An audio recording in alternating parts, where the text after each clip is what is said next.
Bonjour à tous. Tous ceux qui réfléchissent un tant soit peu sur la vie savent que la vie est faite de difficultés. Alors heureusement, il y a des oasis dans ces difficultés. Et nous passons aussi, heureusement, du temps à vivre des choses heureuses. Pour autant, la Bible nous encourage à vivre dans la joie, avoir une joie intérieure, avoir quelque chose de profond en nous, qui conduit notre vie, qui soutient notre vie, qui est en quelque sorte cette colonne vertébrale de la vie. Oui, la joie fait partie intégrante du message biblique. Alors, comment vivre heureux, comment vivre dans la joie alors que nous traversons des difficultés? Eh bien, la Bible me semble donner une réponse à cette question en disant « Il nous faut rester dans la perspective que donne justement la Bible ». Jésus donne une réponse détaillée à cette question. Et je pense que c'est la réponse fondamentale. Et c'est pour ça que je vous encourage à y réfléchir aujourd'hui au travers de cette méditation. Dans l'Évangile selon Jean, au chapitre 16 et au verset 33, il est écrit, et c'est Jésus qui parle, je le rappelle, « Je vous ai parlé ainsi pour que vous ayez la paix en moi. Vous aurez des tribulations dans le monde, mais prenez courage.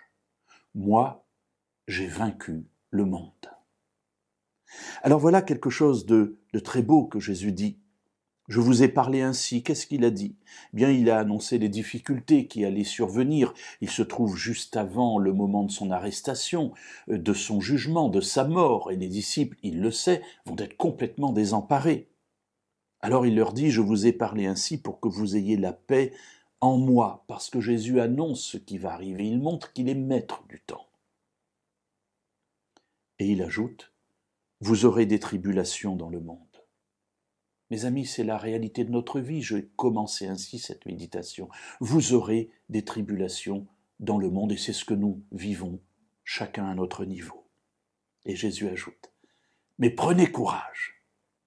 Alors pourquoi prendre courage quand on passe par des tribulations? Dans ces tribulations, on n'est pas bien, on est attiré vers le bas. Jésus nous dit pourquoi. Prenez courage, dit-il. Pourquoi?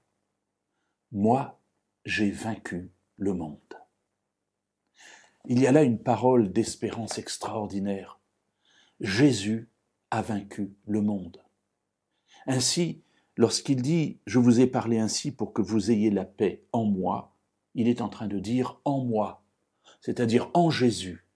Nous avons l'assurance de la victoire parce que en Jésus, nous avons déjà vaincu les difficultés que nous traversons.